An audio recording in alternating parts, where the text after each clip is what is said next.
Joining us on The Informer is a guy who likes to think big.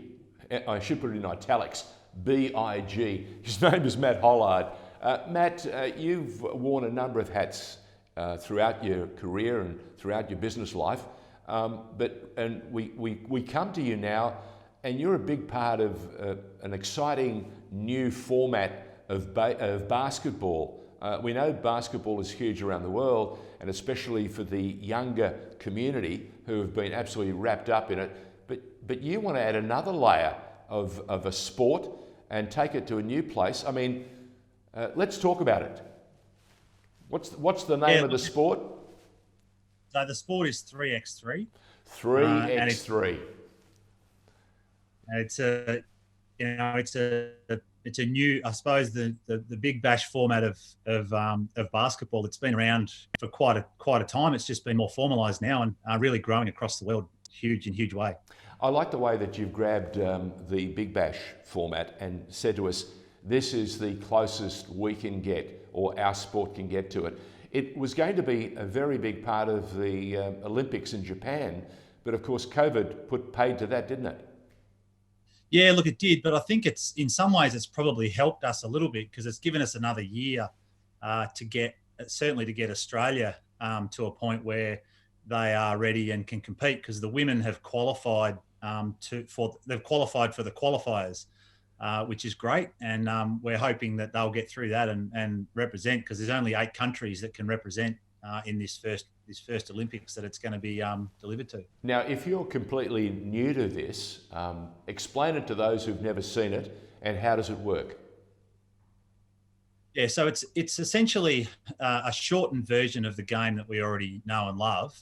The basic fundamentals are still the same. You know, you catch, shoot, dribble, all those sorts of things. The main differences are that it's done on a half court, or slightly less than a half court. So you've got a lot of players in one spot for the whole game, it's high impact, it's very fast. It's the cardio side of it compared to 5-on-5 is unbelievable.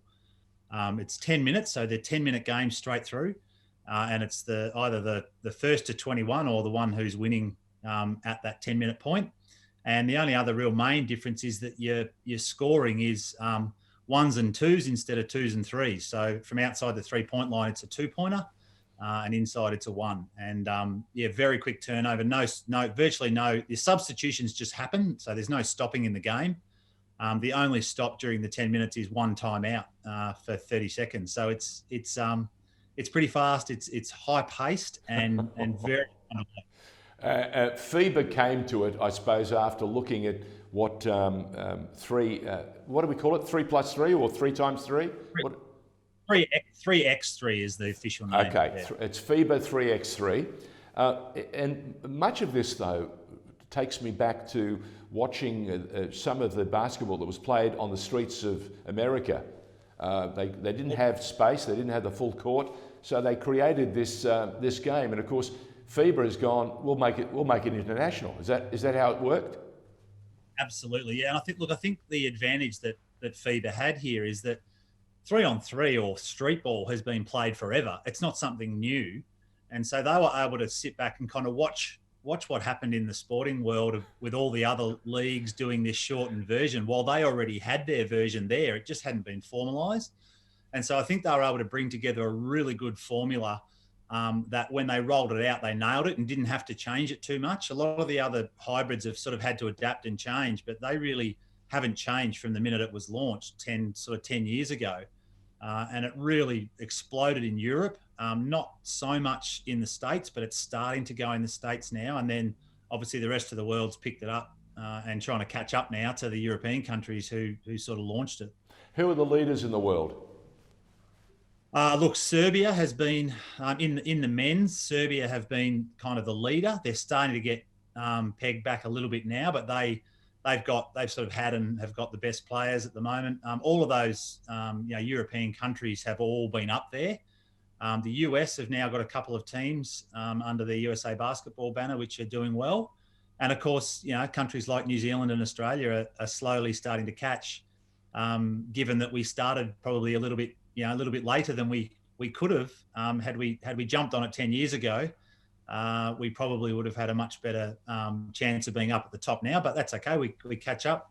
one of the beauties is, George, that the points, it all works on a ranking system. So every game you play that's FIBA endorsed has a ranking to it. And so everybody works on the same ranking, whether you're a 12-year-old kid or an adult, it all works the same. And so you've got to keep playing. So it rewards persistence, and it rewards you playing year on year.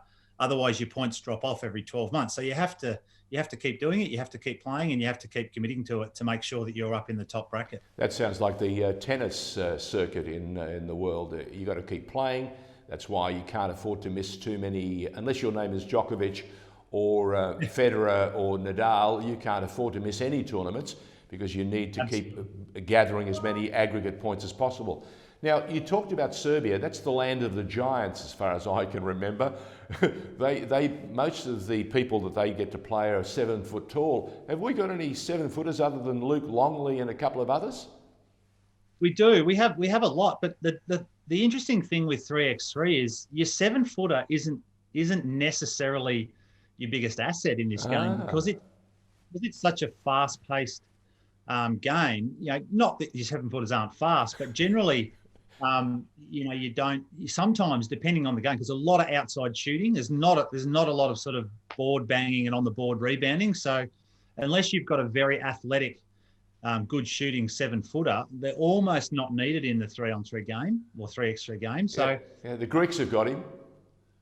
Yeah, the Greek absolutely. freak Giannis is just amazing. You kind of your 6'8", 6'9" power forward is really important. As is now your 6 foot, which is short these days in basketball, outside shooter. Really important. When you talk about 6 foot, it's like, are you serious? I can remember watching MJ and people saying to me, "You don't realise until you go to the court, he was only 6'6", and he was playing against guys who were 7.5 foot tall." 6'10", 6'9", and they were knocking him all out. And that's what people really don't appreciate. LeBron is 6'10", nearly 6'11", correct? And built like two people. And MJ was basically not half his size, but was a different build and could still do quite magical things. And everyone, as you told me, wanted to be just like Mike.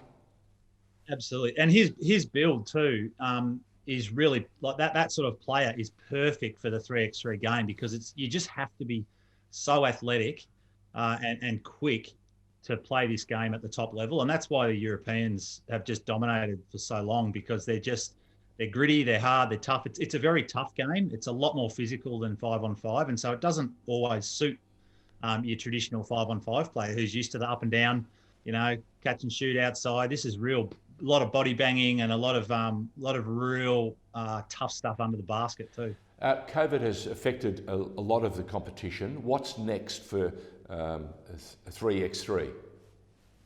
Yeah, well, look, it has. We've basically had to cancel every event this year. Well, not cancel, but postpone. We'd rather say.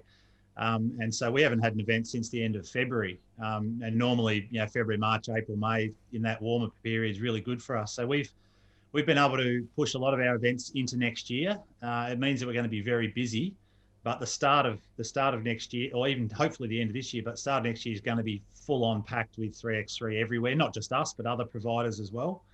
And there's going to be a really big opportunity, given where our summer fits globally, for a lot of people to play, because it's an outdoor game. So there'll be a lot of games early in the year. There'll be a lot of opportunity for Aussies to get their ranking points up. And put us in a really good position for the following year. Mate, I've got to ask the question. The extraordinary thing about the competition is that it's been seriously disrupted. As you said, it's been put off. What do you do with sponsors who came on board? How do you provide them with the necessary support and things that most sponsors and advertisers want to be involved? They want to be able to mix with the people. They want the message out. So how do you make up for that? Yeah, well, look, we sat down when this all hit and really reviewed our whole business. We've been going for 4 or 5 years, and we ascertained that we just needed to get back down to basics and really spend time with our sponsors and our customers, finding out what they wanted. And so we did a lot of collaboration stuff with our sponsors. So rather than it being hitting their hip pocket, we worked out ways we could work with them to do, giveaways and promotions. And so that's what we've done the last few months. We've really nailed down our back end and got a lot of things on board. We've signed up a new digital partner, which has been fantastic, which is going to be a great offering for our customers. So really just tried to add value that wasn't costly for our sponsors to see that we were still active and doing things, and the future is good. Yeah. It's just not great at the moment, and we've got to work together. So collaboration's a really big thing for us, George. Now, you've also had an opportunity, I bet you, with all this downtime, you found time to write an ebook. Tell me about that. Yeah, look, we one of the things we did was joined a couple of business courses, and one of the things I'm not sure if you've heard of the guy Kerwin Ray, but he's a brilliant entrepreneur who really helps businesses get going. And Yvette, my partner, and I decided to do that. It's a 3-day full-on intense course, and part of that was writing an ebook, which we didn't know we had to do when we signed up. But that's been great, and I took the opportunity to write that about 3-on-3 or 3x3, and so. Wrote a little, sort of 7-8 page ebook, which we're going to add a little bit more to and use now as a bit of I suppose, as another one of those add value things to all our customers and give that away to people who are learning the game. Tell me about your new digital partnership with Play Sport. Yeah, so it's been obviously a new sport is very difficult to start up. And we essentially, even though the sport of 3x3 was around, we were the innovators in Australia and the ones that really brought it to the forefront.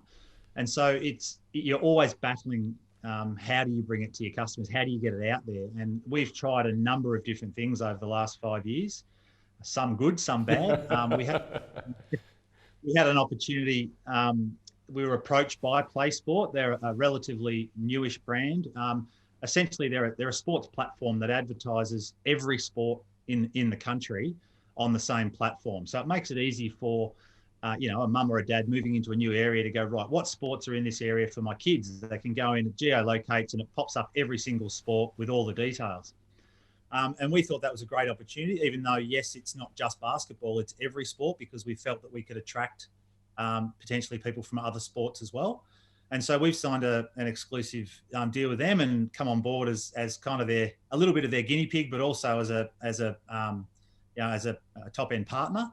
And so we're now rolling out. We'll be rolling out all of our events through their platform, which enables people to be able to register online, helps us advertise. It's got all of the networking parts to it, so messaging within your teams and all that sort of thing. So it's a real complete program for our our registrants to relay back and forward to us, but also with their teammates and the organisation. And then it translates over into the FIBA 3x3 back end as well, and we can operate through our normal FIBA system. But it's just been a way of being able to grab another pool of people that we didn't have before, but also to keep it all in the one spot and really make the experience much easier for our customers. How many teams in the competition? So we have seven clubs under our Champions League banner, and that's growing. And our aim for that is to have at least 30 Australia-wide. Wow.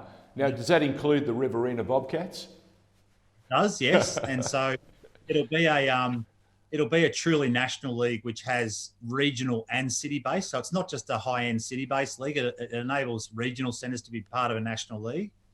And so we're going to build that over the next 3 or 4 years. But essentially, our focus at the moment is regional and grassroots. So we can have up to 80 teams in a regional event over a 2 or 3 day period. From under 13s up to seniors and elites.